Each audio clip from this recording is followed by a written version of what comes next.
শাকচুন্নির চটা। অনেকদিন আগের কথা। এক গ্রামে অনেক পুরনো একটি আম গাছ ছিল।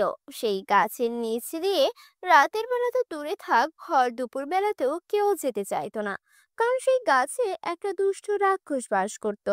সে গ্রামের মানুষকে অনেক ভয় দেখাতো। ওই গ্রামে খালেদা নামের একটা মেয়ে বাস করত। সে এসব কিচ্ছু বিশ্বাস করতো না। একদিন দুপুরে গোসল সেরে সে জেদ ধরে সে গাছের নিচে যাবে এবং তার সুন্দর চুলগুলো শুকাবে। লোকজন শুধু শুধু এখানে আসতে ভয় পায়। কই, আমি তো এখানে এসে চুল শুকাচ্ছি, কোনো শাকচুন্নিকে তো দেখতে পেলাম না। কিন্তু খালেদা যেখানে বসে চুল শুকাচ্ছিল, তার পাশে শাকচুন্নিটা অদৃশ্য হয়ে ঘুমাচ্ছিল। তাই খালেদা তাকে দেখতে পায়নি। হঠাৎ খালেদার চুলের বাড়ি লেগে শাকচুন্নির ঘুম ভেঙে যায়। তখন শাকচুন্নি বলে, এই সময় গাছের নিচ দিয়ে কেউ একা যাওয়ারই সাহস করে না। আর তুই কি না এখানে বসে চুল শুকাচ্ছিস, আবার চুলের বাড়ি লাগিয়ে আমার ঘুম ভেঙে দিয়েছিস। দাঁড়া, দেখ তোর চুলের আমি কি অবস্থা করি। শাকচুন্নি এসব কথা বলছিল ঠিকই, কিন্তু মহিলাটা কিছুই শুনতে পাচ্ছিল না। সে মনের আনন্দে চুল শুকাচ্ছিল। তারপর খালেদা তার গ্রামের দিকে আসতে থাকে, আর শাকচুন্নিটাও ওর পেছন পেছন আসতে থাকে। গ্রামে এসে খালেদা সবাইকে গর্ব করে বলতে থাকে, আমার সাহস দেখেছো? তোমরা যে কাজটি করতে পারোনি তা আমি একাই করেছি। আমি তো কোনো শাকচুন্নিকে দেখতে পারিনি। আচ্ছা, ঠিক আছে, এবার তাহলে তুই মজা দেখ। এই বলে শাকচুন্নির স্বরূপে দেখা দেয় এবং প্রচন্ড বাতাসের সাথে খালিদার চুলগুলোকে জট লাগিয়ে দেয়, আর সেখান থেকে চলে যায়। অনেক বাতাসের কারণে খালিদা তার চুলের জট পাকানো বুঝতে পারে না। গ্রামের সবাই এমন বাতাস দেখে সেখান থেকে চলে যায়। খালেদাও তার বাড়িতে আসে, আর আয়নার সামনে দাঁড়িয়ে দেখে সে তার চুলের অবস্থা। হায় হায়, হে, আমার এত সুন্দর চুলগুলো কার নজর লেগে এমন হলো? আমি এখন কি করব? তোর এই চুলের বাড়ি লাগিয়ে তুই আমার ঘুম ভেঙেছিস, আমার গ্রামের সবাইকে বাহাদুরি দেখিয়েছিস। এখন থেকে আমি তোর সাথে ছায়ার মতো থাকবো। এই বলে শাকচুনি হাসতে থাকে এবং খালেদার শরীরে প্রবেশ করে। আর খালেদা কান্না বলে হাসতে থাকে। এদিকে খালেদার কৈশিক নামে এক ছেলে ছিল। সে তার বউ নিয়ে বেড়াতে গিয়েছিল। ওই রাতেই তারা বাড়িতে আসে। এসে তারা দেখতে পায় খালেদা মাথায় ঘোমটা দিয়ে আছে। তারা ঘুরতে না দিয়ে চলে যায়। তারপর তারা সবাই মিলে খেতে বসে। কৌশিক দেখতে পেল তার মা তাকে কিছু না জিজ্ঞেস করে সব খাবার খেয়ে নিল। ও অবাক হয়ে তাকিয়ে রইল। ইস, অনেকদিন এমন মজার সুস্বাদু খাবার খাই না। আজ আমি সব খাবার খেয়ে ফেলবো। কি মজা! এই বলে খালেদা সব খাবার একাই খেতে থাকে। মা, আপনি একাই সব খাবার খেয়ে নিলে আমরা কি খাবো? তার এই কথা শুনে খালেদা খুব রেগে যায়, আর তাদের দিকে লাল লাল চোখ বানিয়ে তাকিয়ে থাকে আর বলে, এই, তোরা এতদিন অনেক খেয়েছিস, এখন সব খাবার আমি খাবো। বেশি খেলে তোরা মোটা হয়ে যাবি। আর শোন, বেশি কথা বলবি না, তাহলে তোদের ঘাড় মটকিয়ে দিব। এই কথা শুনে কৌশিক ও তার বউ অনেক ভয় পায়।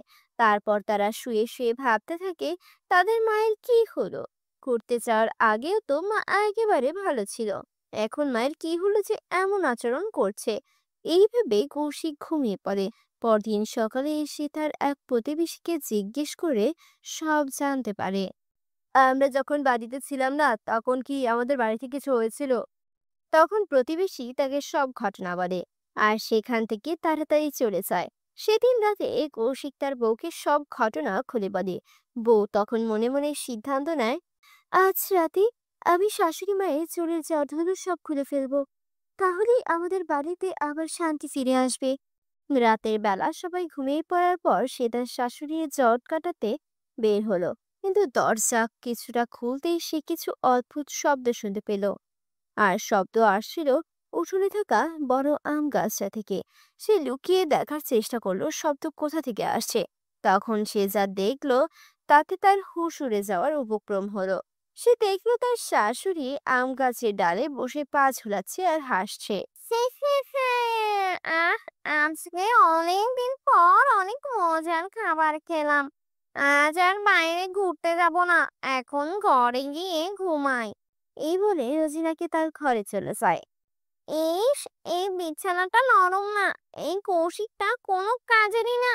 ছেলে আর বৌমা মিলে শুধু শুধু খাচ্ছে আর শরীরে চর্বি জমাচ্ছে। আমাকে একটা ভালো বিছানা এনে দেয় না। এসব বক বক করতে করতে খালিদা ঘুমিয়ে পড়ল। এদিকে শাশুড়ির এমন কাজ কারবার দেখে বইয়ের সন্দেহ আরো গভীর হলো। সে নিশ্চিত তার শাশুড়ির উপর কোনো শাকচুনি ভর করেছে। সে ভাবলো যত তাড়াতাড়ি সম্ভব শাশুড়ির জটাগুলো কেটে দিতে হবে, তাহলে শাশুড়ির হাত থেকে রেহাই পাওয়া যাবে। সে আর দেরি না করে শাশুড়ির চুলগুলো কেটে দিল। হাতের সাথে শাশুড়ি চিৎকার করে বলে উঠল, এ তুই আমার চুল কেটে দিলি, তোর তো সাহস কম না। দাঁড়া, তোকে মজা দেখাচ্ছি। এদিকে বউ দৌড়ে ঘর থেকে বেরিয়ে এলো, আর শাকচুন্নি খালেদার সিঁড়ি থেকে বেরিয়ে এসে কৌশিকের শরীরে প্রবেশ করলো। আর এইদিকে বউ দৌড়ে এসে কৌশিকের ঘরে প্রবেশ করে খাটে বসলো। এই যে শুনছো, আমি মায়ের চুল কেটে দিয়েছি। ওই শাকচুন্নি এখন এখান থেকে চলে গেছে। এখন আমরা আবার শান্তিতেই থাকতে পারবো। তুই আবার মায়ের চুল কেটে দিয়েছিস আর সেই কথা আমাকে বলছিস? দাঁড়া, তোকে দেখাচ্ছি মজা। এই বলে সে বিছানার উপরে উঠে বসলো। কিন্তু এই বিছানাটা ছিল অনেক নরম ও তুলতুলে, তাই সে আরাম পেয়ে লাফাতে লাগলো। কি আরাম! এই বিছানাটা কত নরম! আজ থেকে আমি ওর বিছানাতেই থাকবো। কিন্তু তোকে তো এ ঘরে থাকতে দেওয়া যাবে না। এই বলে সে তার বউকে খাট থেকে ধাক্কা দিয়ে ফেলে দিল, আর সে নরম বিছানায় ঘুমিয়ে পড়লো। আর বউ পড়ে গিয়ে চিৎকার করতে লাগলো, মরে গেলাম রে! কে কোথায় আছো, আমাকে বাঁচাও! শাকচুন্নি আমাকে মেরে ফেললো! এমন চিৎকার শুনে খালেদা দৌড়ে এলো। কি হয়েছে বৌমা, তুমি চিৎকার করছো কেন? মা, আপনি ঠিক হয়ে গেছেন। আমি আপনার চুলের জটগুলো কেটে দিয়েছিলাম, তাই শাকচুনি আপনার কাছ থেকে এখন আপনার ছেলের উপর ভর করেছে।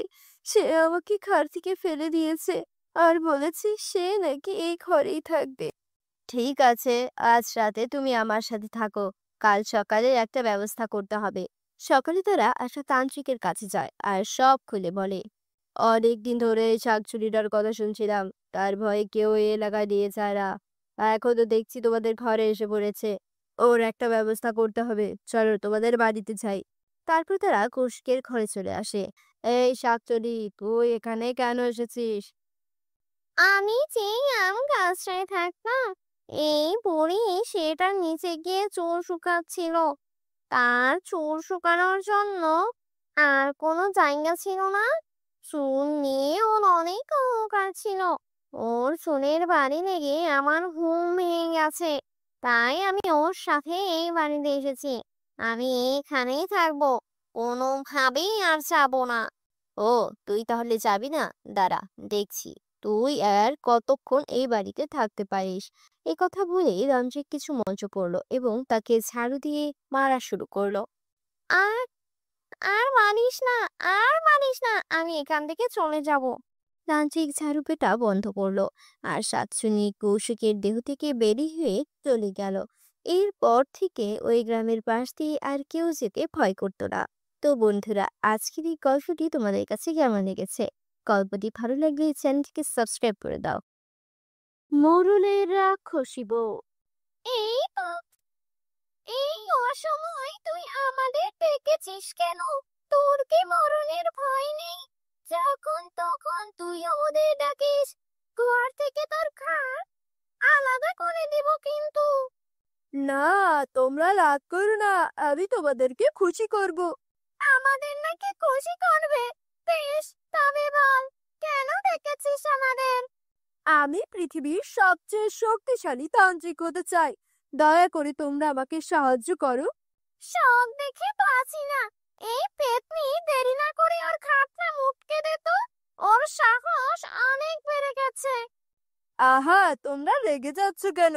বললাম তো আমি তোমাদের খুশি করব। তোমরা যা চাইবে আমি তোমাদের তাই দিব। সত্যি বলছিস তো? যা চাইবো তাই দিবি? হ্যাঁ, সত্যি বলছি। বলো, কি চাও তোমরা? 10টা 5 থেকে 10 বছরের বাচ্চা চাই। তুই যদি আমাদের 10টা বাচ্চা খাওয়াতে পারিস তাহলে তোকে আমরা পৃথিবীর সবচেয়ে শক্তিশালী যান্ত্রিক বানিয়ে দেব। আমার বাচ্চাদের মাংস খেতে খুব ভালো লাগে। বেশ, তাই হবে। যত তাড়াতাড়ি পারি আমি সেই ব্যবস্থা করব। তোমরা তাহলে এখন এসো, আমি ব্যবস্থা করে তোমাদের ডাকবো। গিন্নি, কলসি হাতে তুমি চললে কোথায়? কুয়া থেকে পানি আনতে যাচ্ছি। সে কি কথা, আবার লেটেল থাকতে তুমি পানি হাতে যাবে কেন? পানি আনা তো অজুহাত মাত্র। আসলে সকালে কুয়ার ধারে গ্রামের সবাইকে আমার ক্ষমতা দেখাতে চাই। বুঝতে পেরেছি, তুমি যে গ্রামের মোড়লের বউ তাই দেখাতে চাও। হ্যাঁ, আমি আসি। এই লেটেল, হিসাবগুলো নিয়ে আয়। এত বড় একটা গ্রাম, কিন্তু একটা মাত্র কুয়া। সকাল সকাল পানি নিতে এলেও বেলা গড়িয়ে যায়। সে কথা ঠিকই বলেছেন ভাবি। এত সকাল সকাল পানি নিতে আসি, তবুও দেখি লম্বা লাইন পড়ে গেছে। কে জানে কখন আমাদের সময় আসবে। ওদিকে বাড়ির সব কাজ ফেলে রেখে এসেছি। বাড়ি গিয়ে সকালের কাজ শেষ করতেই দুপুর হয়ে যায়। এই, সবাই সরে যাও, আমি পানি নেব। এই যে মহিলা এসেছে একজন, গ্রামের মোড়লের বউ হয়ে যেন সকলের মাথায় একদম কিনে নিয়েছে। সেই কোন সকালে এসে দাঁড়িয়ে আছি আমরা, পানি নিতে পারছি না, আর উনি সবার শেষে এসে কিনা এখন সবার আগে পানি নেবেন। হ্যাঁ, মোরলের বউ হয়ে মাথা কিনে নিয়েছি। ক্ষমতা থাকলে তোমরাও কিনে দেখাও। এই সরো সবাই। দেখলে ভাবি, প্রতিদিন এসে এভাবে পানি নিয়ে চলে যায় আর তামাক দেখিয়ে যায়। সে তো দেখবই, ফকিরের ঘর থেকে গিয়ে মোড়লের ঘরে উঠেছে কিনা। ভালো বাড়ির মেয়ে হলে আর এমন করতো না। চলো, আমরা পানি নিয়ে বাড়ি চলে যাই, অনেক কাজ পড়ে আছে। পরের দিন সকালে সবাই আবারও কুয়ার ধারে লাইন করে দাঁড়িয়ে আছে। এমন সময় মোরলের বউ আসে। ওই দেখ, চলে এসেছে মোরলের বউ। আমাকে দেখে মুখ কালো বানানো। দাঁড়াও, দেখাচ্ছি মজা। এই বলে মোরলের বউ ওই মহিলার গায়ে ধাক্কা লাগিয়ে চলে যায়। আহ, চোখে দেখতে পান না নাকি? এভাবে কেউ কাউকে ধাক্কা দেয়? মোরলের বউকে দেখে সম্মান করে সরে না দাঁড়ালে এভাবে ধাক্কাই খেতে হয়। তার চেয়ে বড় কথা, তোদের মতো গরিবদের তো এটার জন্য খুশি হওয়া দরকার যে মোরলের বউ তোদের গায়ে ধাক্কা দিয়েছে। শোন, এখন আমাকে পানি নিতে দে। দেখলে ভাবি, আজও এসে আগে আগে পানি নিয়ে চলে গেল, আবার অপমানও করলো। একে আর ছাড়া যাবে না। আচ্ছা, মোরল তো বিয়ে করেছে, অনেক দিন হয়েছে, কিন্তু ওদের এখনো বাচ্চা হলো না। এটা তো তুমি ঠিক বলেছ, এই কথা তো আমার মাথায় আসেনি। কাল আবারও আসতে দাও, ওকে তারপর মজা বোঝাবো। কি বউ, এমন নাকি ফুসতে ফুসতে বাড়ি ফিরলে যে? কি হয়েছে তোমার? তার রাগ দেখাবো না? ওই মোরলের বউ প্রতিদিন পরে এসে আগে পানি নিয়ে যায়। আজকে আবার গায়ে ধাক্কা দিয়েছে, সাথে অপমানও করেছে। মোরলের বউ বলে ওর খুব দেমাক, সবার সাথে খারাপ ব্যবহার করে। ওসব মানুষের ব্যবহারে কষ্ট পেও না, আল্লাহ ওদের বিচার করবেন। এই তান্ত্রিক, তুই আমাদের আশা দিয়েছিলি ছোট্ট বাচ্চা খাওয়াবি, এখনো তোর কোনো খবর নেই কেন? আমি চেষ্টা করছি, ব্যবস্থা করতে পারলেই তোমাদের ডাকবো। মনে রাখিস, বাচ্চা না পেলে তোকে চিবিয়ে খাবো আমরা। এই বলে শাকচুন্নি সেখান থেকে চলে যায়। খুব তাড়াতাড়ি আমাকে একটা ব্যবস্থা করতেই হবে, না হলে ওরা আমাকে ছাড়বে না। ভাবি, আমরা তো অনেক কিছু পরিকল্পনা করে এসেছি, কিন্তু মোড়লের বউয়ের তো আজ দেখাই পাচ্ছি না। আর একটু অপেক্ষা করো, ঠিক চলে আসবে। মানুষকে চালানোর বিষয়ে সে পিছিয়ে থাকবে না। কাল ওদের চালিয়ে বেশ মজা পেয়েছি, আজকে আরো একটু চালিয়ে আসি। মোরলের বউকে দেখে হিংসা করার শখ মিটিয়ে দেব। ওই দেখ, বলতে বলতে চলে এসেছে, আজও বুঝবে মজা। আমাদের অপমান করার শখ আজ ওকে আমি মিটিয়ে দেব। দাঁড়াও, আমি বলেছি ওকে শুনিয়ে। আচ্ছা ভাবি, একটা কথা বলো তো, আমাদের বরের আগে তো গায়ের মোড়ল মশাই বিয়ে করেছেন। আমাদের তো ছেলে মেয়ে হয়ে তারা বড়ও হয়ে গিয়েছে, কিন্তু মোড়লের তো এখনো একটা ছেলে মেয়েও হলো না। সেটাই তো। মোড়ল কি তবে আরো বুড়ো বয়সে বাপ ডাক শুনবে, নাকি এ জীবনে শুনবেই না? শুনবে শুনবে, আরো একটা বিয়ে করলেই শুনবে। এই সব শুনে মোড়লের বউ সেখান থেকে চলে যেতে থাকে। এ কি, মোড়লের বউ পালাচ্ছে কেন? মোড়লের বউ পানি না নিয়েই পালাচ্ছ কেন? পানি নিয়ে যাও, উচিত শিক্ষা হয়েছে। আজ চল, আমরা পানি নিয়ে বাড়ি যাই। বন্ধুরা, তোমরা যারা যারা গল্পটি দেখছো তোমাদের নাম কমেন্টে লিখে জানাও। আমরা নেক্সট গল্প তোমাদের নাম দিয়ে বানাবো। গিন্নি, কি হয়েছে তোমার? এভাবে কাঁদতে কাঁদতে কোথা থেকে এলে তুমি? কি হয়েছে তোমার, আমাকে বলো। আমাদের যে সন্তান নেই, সেটা নিয়ে গ্রামের সবাই আমাকে কথা শোনাচ্ছে। তুমি এত মন খারাপ করো না গিন্নি, আমরা তো ডাক্তার দেখাচ্ছি, খুব তাড়াতাড়ি আমাদের সন্তান হবে। তুমি ওসব নিয়ে কোনো চিন্তা করো না। তুমি আমাকে আর মিথ্যা সান্ত্বনা দিও না। ওরা বলছে তুমি আরেকটা বিয়ে করলে তবেই নাকি তোমার সন্তান হবে। ওসব তোমাকে রাগানোর জন্য বলেছে। তুমি ওদের কথায় কান দিও না।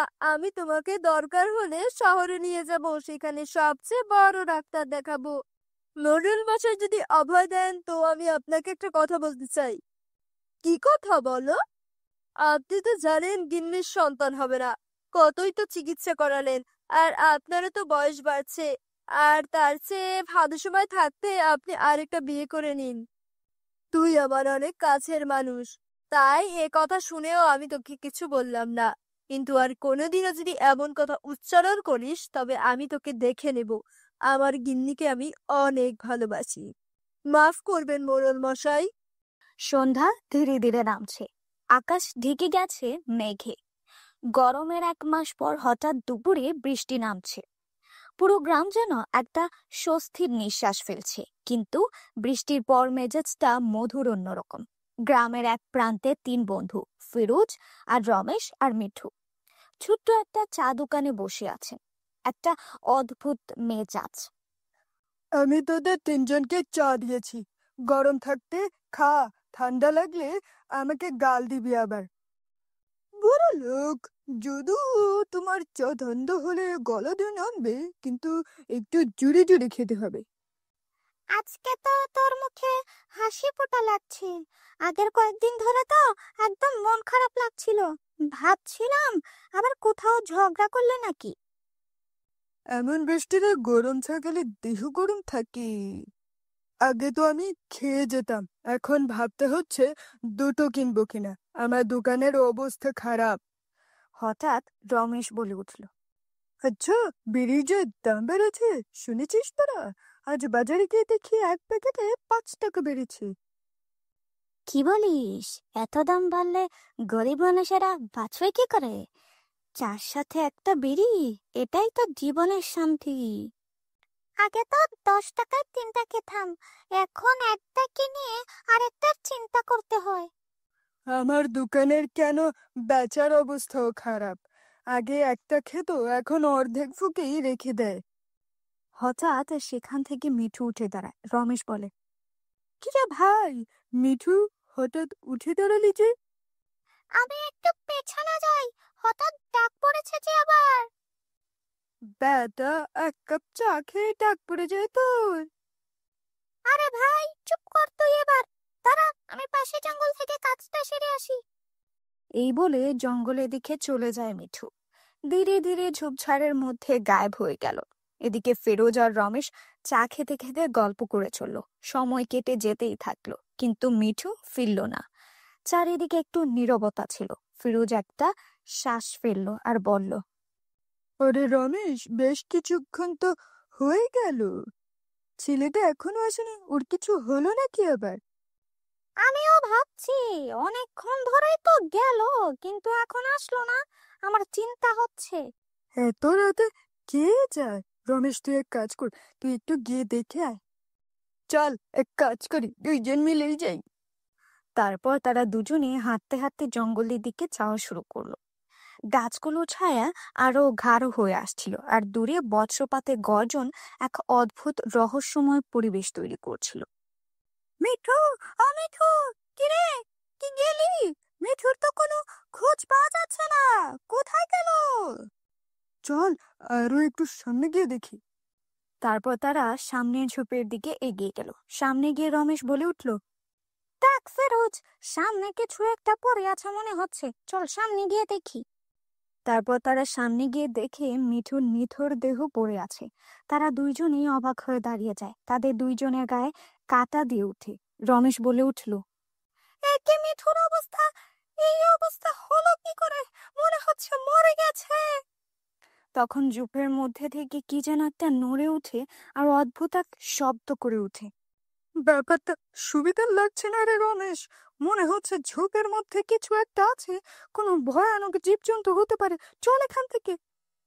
এক মুহূর্তে তাদের উপর আতঙ্ক নেমে এলো। সব দিকে ভয় ঘিরে ধরে তাদের। একে অন্যকে তাকিয়ে একটা শব্দ না বলেই তারা দ্রুত হাঁটতে শুরু করলো। টর্চের আলো ঝলমল করছে। শুকনো পাতা আর ডালপালাগুলো তাদের হাতে ভেঙে পড়ছে। ঝোপঝাড় ঠেলে তারা দৌড়ে চা দোকানে ফিরে গেল। ওই জায়গায় কিছু একটা ছিল, আর সেটা মানুষ ছিল না ফিরোজ। কি হয়েছে তোর? এমন চোরের মতো কাঁপছো কেন? মিঠু মিঠু মারা গেছে জঙ্গলে। এ কথা শুনে নিতাই চমকে উঠল আর বলে, কি বলছো? যতদূর আমি জানি এই জঙ্গলে কোনো বিপজ্জনক প্রাণী নেই। দাঁড়া দাঁড়া, একটু আন্দাজ করে নি। কি আন্দাজ করলে এবার বলো তো, দেরি না করে। পিশাচ! আমার মনে হচ্ছে সে আবার জঙ্গলে ফিরে এসেছে। পিশাচ? কই, এতদিন ধরে তো এই গ্রামে আছি, কোনোদিন তো শুনলাম না কোনো পিশাচের কথা। শোন, আজকে থেকে অনেক বছর আগে গ্রামে একটা পিশাচের উপদ্রব ছিল। তখন গ্রামের হেজারা তাকে জঙ্গলে বন্দি করেছিল। হয়তো কোনোভাবে সে আবার মুক্তি পেয়ে গেছে। মানে, ভূতটা আবার জাগ্রত হয়েছে? আমি নিশ্চিত বলতে পারছি না, তবে তোদের ওই মৃতদেহটা এভাবে ফেলে আসা ঠিক হয়নি। কে জানে এতক্ষণে ওই দেহটার কোনো অস্তিত্ব আছে কিনা। তাহলে আমাদের এখন কি করা উচিত?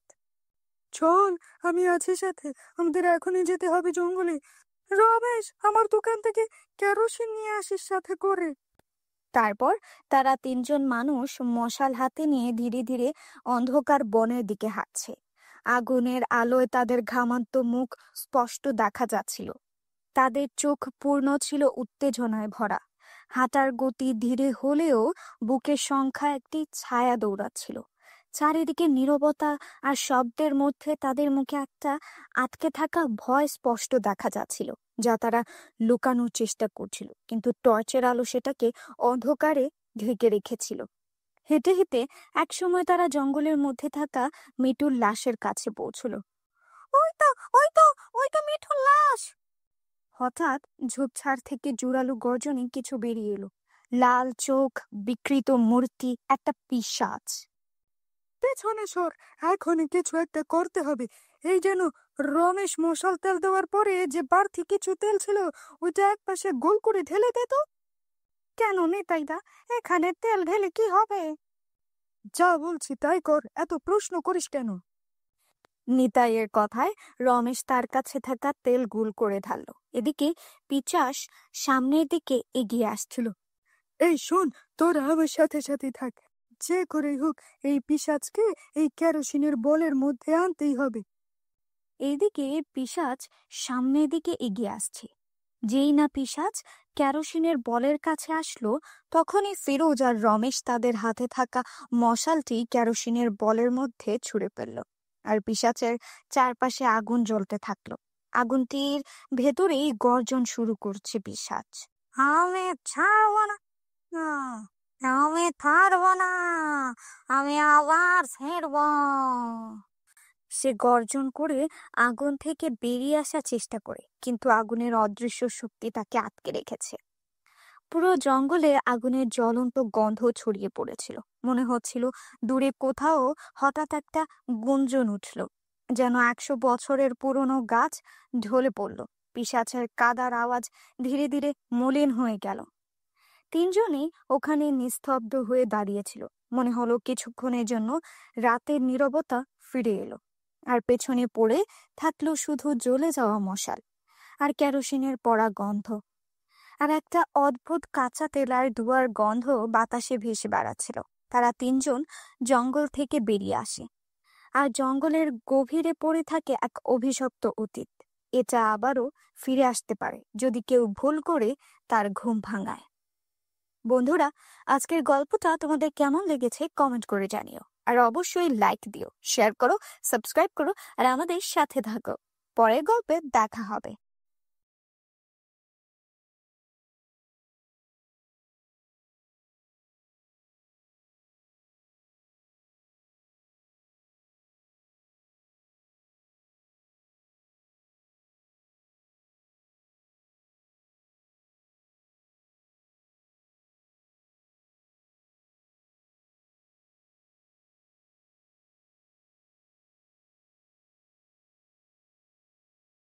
মোরলের রাক্ষসী বউ। এই তো, এই অসময় তুই আমাদের ডেকেছিস কেন? তোর কি মরণের ভয় নেই? যখন তখন তুই ওদের ডাকিস, ঘর থেকে তোর ঘাড় আলাদা করে দেব কিন্তু। না, তোমরা রাগ করো না, আমি তোমাদেরকে খুশি করব। আমাদের নাকি খুশি করবে? বেশ, তবে বল, কেন ডেকেছিস আমাদের? আমি পৃথিবীর সবচেয়ে শক্তিশালী তান্ত্রিক হতে চাই। দয়া করে তোমরা আমাকে সাহায্য করো। সব দেখে বাঁচি না। এই পেতনি দেরি না করে ওর খাটটা মুটকে দে তো। ওর সাহস অনেক বেড়ে গেছে। আহা, তোমরা রেগে যাচ্ছ কেন? বললাম তো আমি তোমাদের খুশি করব। তোমরা যা চাইবে আমি তোমাদের তাই দিব। সত্যি বলছিস তো? যা চাইবো তাই দিবি? হ্যাঁ, সত্যি বলছি। বলো, কি চাও তোমরা? 10টা 5 থেকে 10 বছরের বাচ্চা চাই। তুই যদি আমাদের 10টা বাচ্চা খাওয়াতে পারিস, তাহলে তোকে আমরা পৃথিবীর সবচেয়ে শক্তিশালী যান্ত্রিক বানিয়ে দেব। আমার বাচ্চাদের মাংস খেতে খুব ভালো লাগে। বেশ, তাই হবে। যত তাড়াতাড়ি পারি আমি সেই ব্যবস্থা করব। তোমরা তাহলে এখন এসো, আমি ব্যবস্থা করে তোমাদের ডাকবো। গিন্নি, কলসি হাতে তুমি চললে কোথায়? কুয়া থেকে পানি আনতে যাচ্ছি। সে কি কথা? আবার লেটেল থাকতে তুমি পানি হাতে যাবে কেন? পানি আনা তো অজুহাত মাত্র। আসলে সকালে কুয়ার ধারে গ্রামের সবাইকে আমার ক্ষমতা দেখাতে চাই।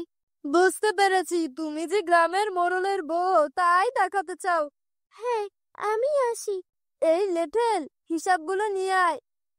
এত বড় একটা গ্রাম, কিন্তু একটা মাত্র কুয়া। সকাল সকাল পানি নিতে এলেও বেলা গড়িয়ে যায়। সে কথা ঠিকই বলেছেন ভাবি। এত সকাল সকাল পানি নিতে আসি, তবুও দেখি লম্বা লাইন পড়ে গেছে।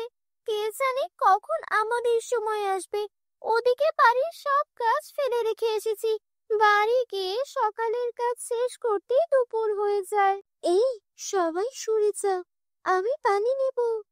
এই যে মহিলা এসেছে একজন, গ্রামের মোড়লের বউ হয়ে যেন সকলের মাথায় একদম কিনে নিয়েছে। সেই কোন সকালে এসে দাঁড়িয়ে আছি আমরা, পানি নিতে পারছি না, আর উনি সবার শেষে এসে কিনা এখন সবার আগে পানি নেবেন। হ্যাঁ, মোরলের বউ হয়ে মাথা কিনে নিয়েছি। ক্ষমতা থাকলে তোমরাও কিনে দেখাও। এই সরো সবাই। দেখলে ভাবি, প্রতিদিন এসে এভাবে পানি নিয়ে চলে যায় আর তামাক দেখিয়ে যায়। সে তো দেখবই, ফকিরের ঘর থেকে গিয়ে মোড়লের ঘরে উঠেছে কিনা। ভালো বাড়ির মেয়ে হলে আর এমন করতো না।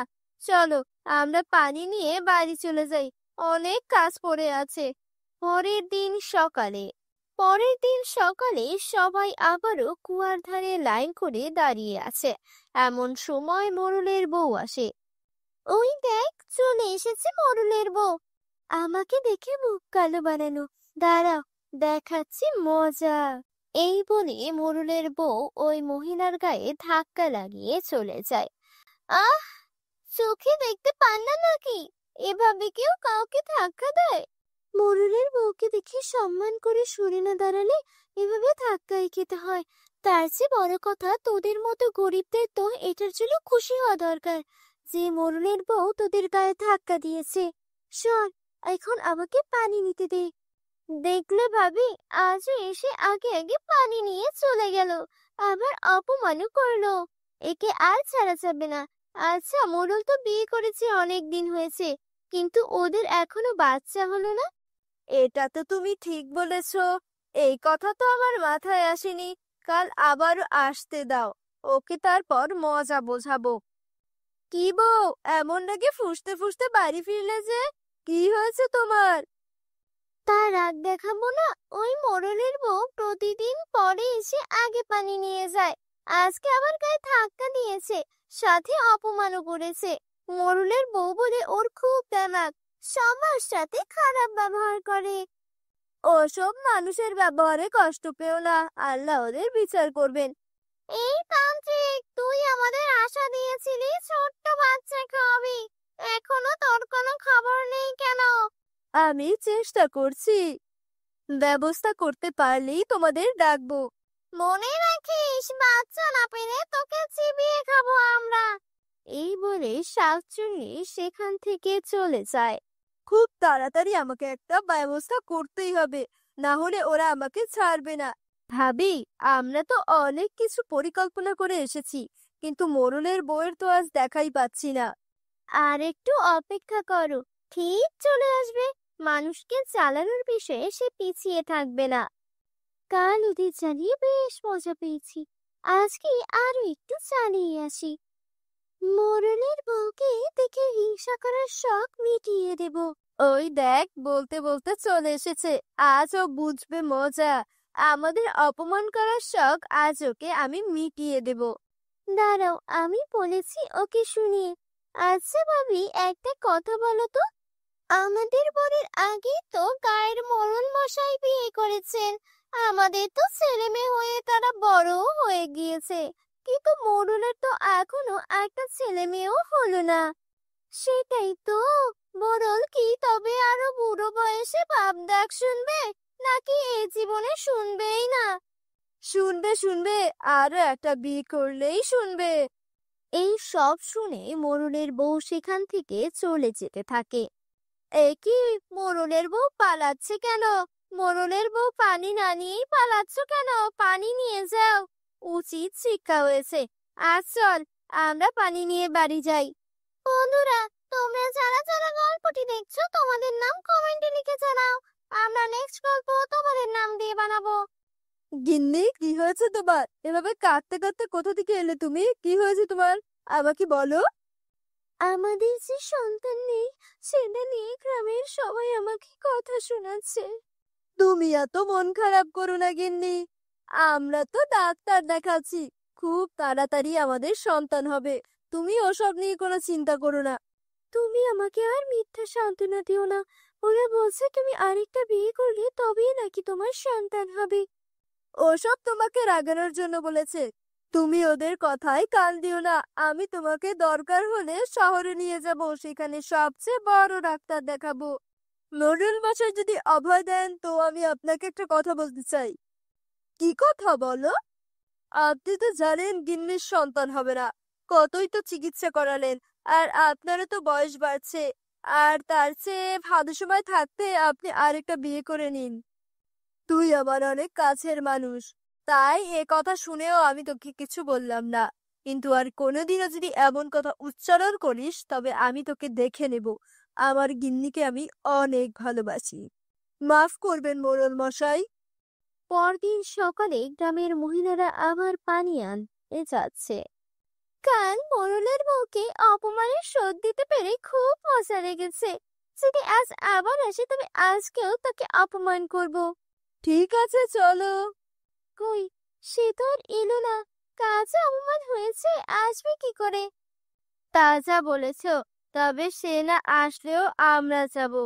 তারপর তারা দুইজন মিলে মোড়লের বাড়িতে যায়। এ কি, আমার বাড়িতে তোমাদের কে চাই? কালকের ব্যবহারের জন্য ক্ষমা চাইতে এসেছি নিশ্চয়ই।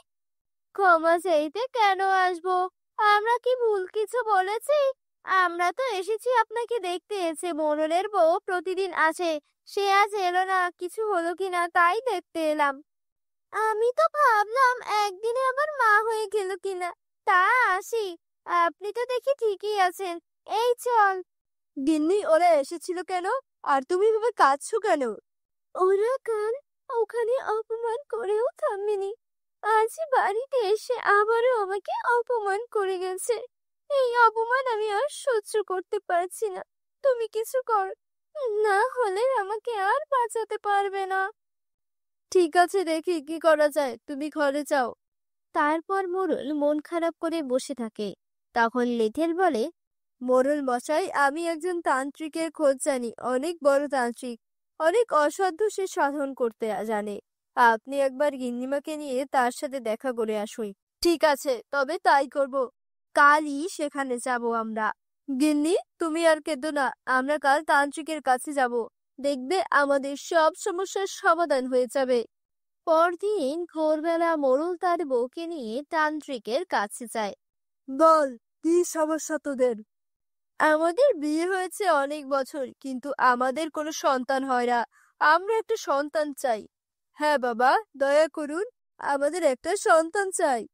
সন্তান তো হবে, কিন্তু তার জন্য কঠোর এক পথ পাড়ি দিতে হবে, যা তোরা পারবি না। আমরা পারবো, যত কঠিন পথ হোক না কেন। আপনি বলুন, আমাদের কি করতে হবে? আমার কাছে এক শাকচুন্নি আর এক পেতনি আছে। তোদের দুজনের শরীরে ওদের দুজনের জায়গা দিতে হবে। ওরা 1 বছর তোদের শরীরে থাকবে আর ওদের পছন্দের খাবার খাবে। বেশ, তবে তাই হবে। আপনি তাই করুন, আমাদের কোনো আপত্তি নেই। বেশ, আমি তাহলে ওদের ডাকছি। তবে মনে রাখিস, ওরা যা খেতে চাইবে তাই খাবে। তাই তোদের অসুবিধা হলেও আমার আর কিছুই করার থাকবে না। আমি কিন্তু আর ওদের ফেরাতে পারবো না। আমরা চলে এসেছি। বেশ, তাহলে এবার ওদের শরীরে মিশে যা। তারপর শাকচুন্নি আর পেতনি ওদের দুজনের শরীরে মিশে যায়। তারপর তারা নিজেদের গ্রামের দিকে রওনা হয়। সন্ধ্যা নেমে এসেছে। এমন সময় রাজু মাঠে খেলা করছিল। রাজু, অনেক খেলা হয়েছে আজ, ঘরে যা। এমন ভর সন্ধ্যা করে কেউ খেলে না, ঘরে আয় বাবা। আর একটু খেলেই আসছি, মাঠে এখনো অনেকটা আলো আছে। তুমি বাড়ি যাও, আর একটু পরেই আমি চলে আসবো। ঠিক আছে, গেলাম আমি। আজকে একটা বাচ্চা ধরতে পারলে বেশ হতো। অনেক দিন মাংস খাই না। ওই তো, ওই ছেলেটা বেশ মোটা আছে, শরীরে বেশ ভালো পরিমাণ মাংস আর রক্তও আছে মনে হচ্ছে। পেতনি তখন রাজুকে ডেকে বলে, এই যে খোকা, শোন, তোর বাবা ওদিকে রয়েছে, তোকে এখনই যেতে বলেছে, চল আমার সাথে। ঠিক আছে, চলুন। আচ্ছা, আপনি আমাকে কোথায় নিয়ে যাচ্ছেন? আমার বাবা কোথায়? অনেক বেশি কথা বলছিস তুই। তোর রক্ত দিয়ে তৃষ্ণা মিটিয়ে নে, তাহলে আর কোনো কথা বলতে পারবি না। তারপর পেতনি রাজুকে মেরে ওর রক্ত খেয়ে ফেলে। তারপর শাকচুন্নি কাশে নিয়ে যায়। এই দেখ, শাকচুন্নি এটা ধরে নিয়ে এসেছি। তা এমন অজ্ঞান হয়ে আছে কেন? অনেক বেশি কথা বলছিল, তাই ওর রক্ত খেয়ে এসেছি। তুই এবার মাংস খেয়ে ফেল। বউ, রাজু কোথায়? এখনো মাঠ থেকে বাড়ি আসেনি। আমি ডাকতে গিয়েছিলাম, বললো একটু পর আসি। ছেলেটা দিন দিন খুব দুষ্ট হয়ে যাচ্ছে, তুমি কি ওকে একটু নিয়ে এসো। ঠিক আছে। এ কি, মাঠে তো কেউ নেই, বাড়িতেও রাজু নেই, তাহলে গেল কোথায়? এদিক ওদিক একটু দেখি। রাজু, রাজু, ওই রাজু। না, কোথাও তো দেখতে পারছি না। নাকি আমি আস্তে আস্তে ও বাড়ি চলে গেছে, দেখি তো। তুমি চলে এলে, রাজু কোথায়? সে কি, ও আসেনি? না, তুমি ওকে খুঁজে পাওনি? মাঠে তো কেউ নেই, আমি এদিক ওদিক অনেক খুঁজে দেখেছি, কিন্তু কোথাও পেলাম না। কি বলছো এসব? আমার ছেলে কোথায় গেল? একটু আগেই তো আমি নিজেকে কে ওকে দেখে এলাম। আমি কেন ওকে সাথে নিয়ে এলাম না? এই বলে রাজুর মা কাঁদতে থাকে। এভাবে কেঁদো না বউ, কোথায় আর যাবে? ও নিশ্চয়ই আশেপাশের কোথাও আছে, সবাই মিলে খুঁজে নিয়ে আসবো ওকে, তুমি কোনো চিন্তাই করো না। আজে কাজে আসতে বেশ দেরি হয়ে গেল। মোড়ল মশাই যে কি বলবে কে জানে। এক কাজ করি, বাড়ির সামনে দিয়ে না গিয়ে আমি বরং বাড়ির পেছন দিয়ে ঢুকি। তারপর মোড়ল মশাই সামনে পড়লে বলবো অনেকক্ষণ এসেছি, বাড়ির পেছনে দিয়ে কাজ করছিলাম। আর যদি না পারে তবে কিছুই বলবো না। এই বলে সে মোড়লের বাড়ির পেছন দিয়ে যাচ্ছিল। এমন সময় সে দেখে এই কি, বাড়ির পেছনে এসব কিসের হাড় পড়ে আছে? দেখে তো কোনো পশুর হাড় মনে হচ্ছে না। তবে এগুলো কিসের? আর মোড়ল মশাই যদি কোনো পশু জবাই করতেন তবে তো আমাকে নিয়েই করতেন। তাহলে এগুলো এখানে এলো কি করে? মনে হয় কেউ ফেলে গেছে। আমি এগুলো নিয়ে ফেলে দেই, তাহলে আর কারো কথা শুনতে হবে না। কাল রাতে খুব তৃপ্তি করে ওই কচি ছেলেটার শরীরের মাংস খেয়েছি। আজ আরেকটা খেলে কিন্তু মন্দ হয় না। ঠিক বলেছিস। আর ওই কচি ছেলের রক্ত খেয়ে আমার আরো রক্ত খেতে ইচ্ছে করছে। এখন এসব কথা আর বলতে হবে না, দেয়ালেরও কার আছে। সে কখন এসেছি? মোড়ল মশাইয়ের কোনো কোনো খবরই তো নেই। অন্যদিন হলে তো এত বেলায় কাজ করিয়ে অস্থির করে ফেলতো। আজ তার কোনো পাত্তাই পাওয়া যাচ্ছে না। কিরে, একা একা কি বিড়বিড় করছিস? ও কিছু না। চলুন মোড়ল মশাই, আজ তো তালুকদারের কাছে যাওয়ার কথা। তুই যা, আমার শরীর তেমন ভালো লাগছে না। আজ মোড়লের হঠাৎ কি হলো কিছুই বুঝতে পারছি না। ওনার অনেক বেশি শরীর খারাপ থাকলেও এমন করেন না। আর আজকে তো দেখতে তেমন অসুস্থও মনে হলো না, বরং আরো বেশি সুস্থ লাগছিল। তাও কেন এমন করলেন কিছুতেই বুঝতে পারছি না। সে যাই হোক, আমি আমার কাজ করি। মন খারাপ থাকার কারণে এমন হতে পারে। আমার কেন যেন মনে হচ্ছে মোড়লের বাড়ির পেছনেই হাড়ের সাথে এই বাচ্চাগুলো হারিয়ে যাওয়ার একটা সম্পর্ক আছে। দুদিন দুটো বাচ্চা হারিয়ে গেল, আর সে দুদিনেই মোড়লের বাড়ির পিছনে আমি হাড় পেলাম। হাড়গুলো দেখেও আমার বেশ সন্দেহ হয়েছিল। এটা আর এড়িয়ে গেলে হবে না। আমি গিয়ে সবার সাথে একটু কথা বলি। কিছু হলে পরে নিজেকে ক্ষমা করতে পারবো না। চাকরির ভয়ে গ্রামের মানুষের এত বড় ক্ষতি আমি হতে দিতে পারি কি করে? এই গ্রামে এসব কি হচ্ছে? আমি কি করে আমার ছেলেকে ভুলে থাকবো? আমাদের আর এভাবে বসে থাকলে চলবে না। কিছু একটা করতেই হবে। 3টা বাচ্চা নিখোঁজ। তারা কোথায় আছে, কেমন আছে, বেঁচে আছে কিনা কিছুই জানি না আমরা। এমন সময় লেঠেল দৌড়ে আসে। কিরে, তুই এভাবে হাঁপাতে হাঁপাতে আসছিস কেন? স্থির হ। তালুকদারের ছেলে নিখোঁজ হওয়ার কথা শুনে আমার মাথা আর কাজ করছে না। আমি তোমাদের একটা কথা বলতে চাই। আমার মনে হচ্ছে এসবের সাথে মোড়ল জড়িত। কি বলছিস এসব?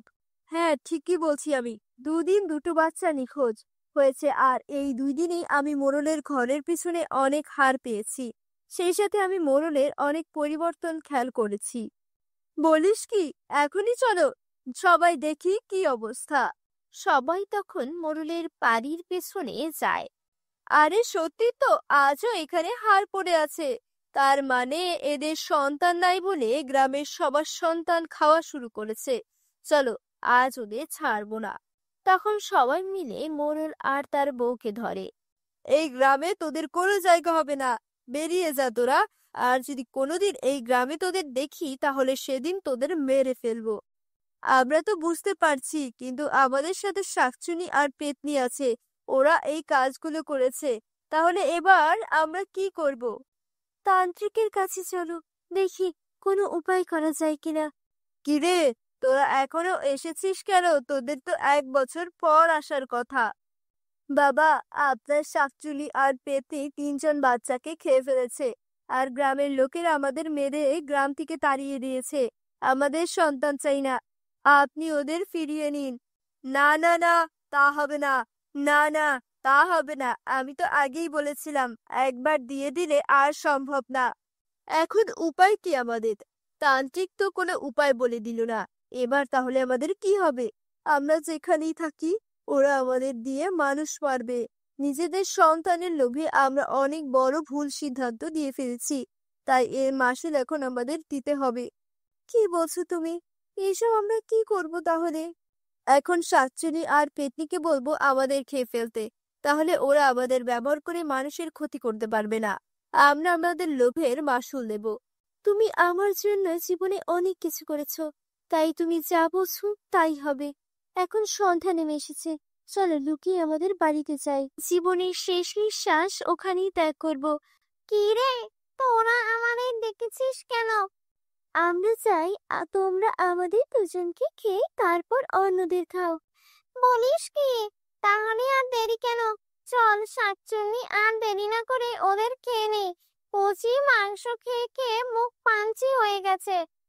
হ্যাঁ, তাই কর, দুটোকে একবারে খেয়ে নেব। তারপর তারা মোড়ল আর তার বউকে খেয়ে ফেলে। এই হুজুকের মাথায় আমরা এটা কি করলাম? ওরা তো আমাদের বোকা বানিয়ে দিল। কি বলছিস? বোকা বানালো কি করে? আরে ওরা তো মরে গেলে এখন আমরা বাকিগুলো কার ঘাড়ে ভর করে খাবো। তো কি হয়েছে? ওই তান্ত্রিককেও আমরা খেয়ে নেব। তাহলে আমাদের কাছে আর কোনো শক্তি চাইতে পারবে না। কিরে তোরা এখন এখানে কেন? আমরা এখন তোকেও খাবো, ওদেরও খেয়েছি। আমি কি করলাম? আমার লোভে এতগুলো প্রাণ চলে গেল। আমি শক্তিশালী না হতে চাইলে এত জীবন চলে যেত না, আর আমারও আজ এভাবে প্রাণ হারাতে হতো না। এজন্যই বলে, লোভে পাপ, পাপে মৃত্যু। বন্ধুরা, তোমরা যারা যারা গল্পটি দেখছো, তোমাদের নাম কমেন্ট বক্সে কমেন্ট করে জানাও, কারণ তোমাদের নাম দিয়ে তৈরি হবে আমাদের পরবর্তী কার্টুন ভিডিও। ভিডিওটি ভালো লেগে থাকলে চ্যানেলটি সাবস্ক্রাইব করে দিও।